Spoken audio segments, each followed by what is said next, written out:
Good morning बच्चों। आज class 9th में हम लोग पढ़ेंगे बिलियन। सबसे पहले ये जानेंगे कि बिलियन क्या है, व्हाट इज सॉल्यूशन। तो बिलियन विलेय तथा विलायक का समांगी मिश्रण है। बिलियन विलेय तथा विलायक का समांगी मिश्रण है। विलेय का मतलब होता है कि वह पदार्थ जो घोल में घुला हुआ है, वह पदार्थ जो घोल में घुला हुआ है उसे हम लोग विलेय कहते हैं। और वह द्रव्य जिसमें विलेय घुला होता है उसको हम लोग विलायक कहते हैं। जैसे नमक तथा जल का बना हुआ घोल, तो नमक क्या हुआ, नमक जल में घुला होता है, तो नमक हो गया विलेय। और जल क्या हो गया, विलायक हो गया, क्योंकि जल में नमक घुला होता है। तो इस तरह से हम लोग कहते हैं कि नमक विलेय हो गया और जल जो हो गया विलायक हो गया। हम लोग पढ़ते हैं दो अवयवों का बना हुआ सॉल्यूशन। दो अवयवों का बना हुआ सॉल्यूशन, उसको हम लोग कहते हैं बाइनरी सॉल्यूशन। जैसे नमक जल का, चीनी जल का, दो ही अवयव का, बालू तथा जल का, दो ही अवयव का बना हुआ सॉल्यूशन के बारे में हम लोग पढ़ते हैं। तो अब है कि हम लोग ये जान लें कि सामान्यतः जो घोल होता है उसमें विलेय की मात्रा कम होती है और विलायक की मात्रा ज्यादा होती है। अब है कि विलयन के प्रकार, तो सांद्र विलयन। तो सांद्र विलयन में क्या होगा, विलेय अधिक विलायक कम, विलेय अधिक विलायक कम। जैसे आप देख लीजिए कि 100 चम्मच चीनी है, उसमें 10 चम्मच जो है पानी है, तो चीनी की मात्रा ज्यादा है तो वह सांद्र विलयन हो गया। अब तनु विलयन का मतलब क्या हो गया, चीनी 1 चम्मच और पानी 100 चम्मच, तो विलेय की मात्रा कम हो गया, विलायक की मात्रा ज्यादा हो गया। तो इस तरह को हम लोग कहते हैं तनु विलयन। तो सांद्र विलयन समझ में आ गया कि विलेय की मात्रा अधिक विलायक की मात्रा कम। और तनु में क्या हो गया कि विलेय की मात्रा कम विलायक की मात्रा अधिक। अब है कि समांगी विलयन, इसको होमोजीनियस सॉल्यूशन कहते हैं। समांगी विलयन का मतलब होता है कि विलेय और विलायक में एकरूपता होती है। एकरूपता का मतलब होता है कि विलेय और विलायक एक दूसरे में पूरी तरह से मिल जाते हैं। विलेय के कण जो होते हैं विलायक के कण के बीच में पूरी तरह से वह फंस जाते हैं। जैसे मान लीजिए कि नमक पानी का बना हुआ घोल, तो नमक के कण को आप पानी में देख लेते हैं, जल में देख लेते हैं, दिखाई नहीं देता है। तो नमक गया कहाँ भाई, तो नमक जो हो गया जल के अणुओं के बीच में क्या हो गया, घुल गया, अणुओं के बीच में, है ना, अपना स्थान बना लिया। इस तरह से नमक और जल की एक रूपता हो गई।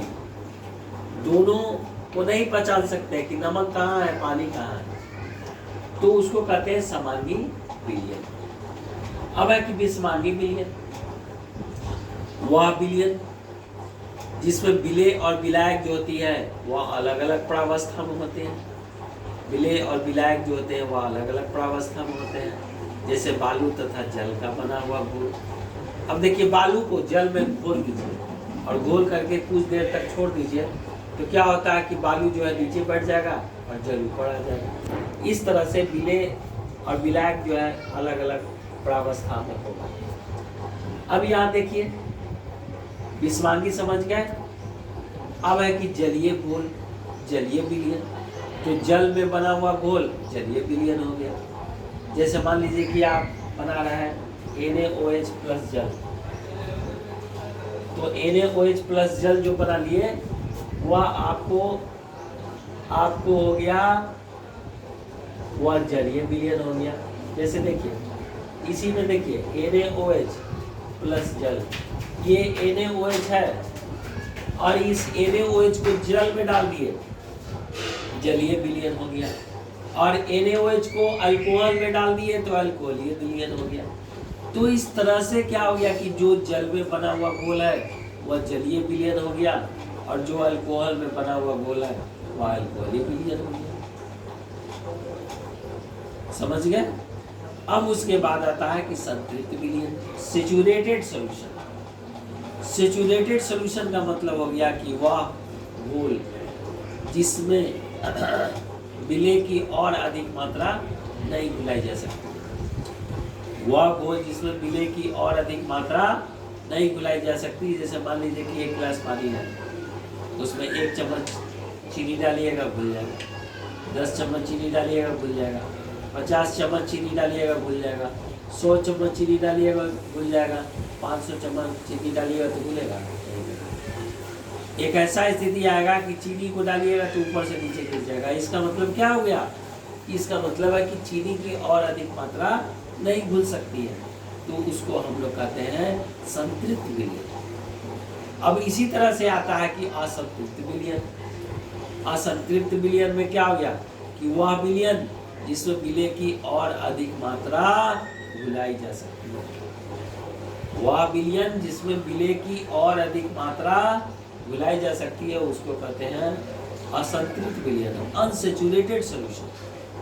इसी में हो जाएगा कि वह विलयन जिसमें विलेय की और अधिक मात्रा है ना नहीं घुलाई जा सकती है, संतृप्त विलयन हो गया। और असंतृप्त में क्या हो गया? असंतृप्त में आप यही लिख सकते हैं, असंतृप्त में क्या हो गया कि वह विलयन जिसमें विलेय की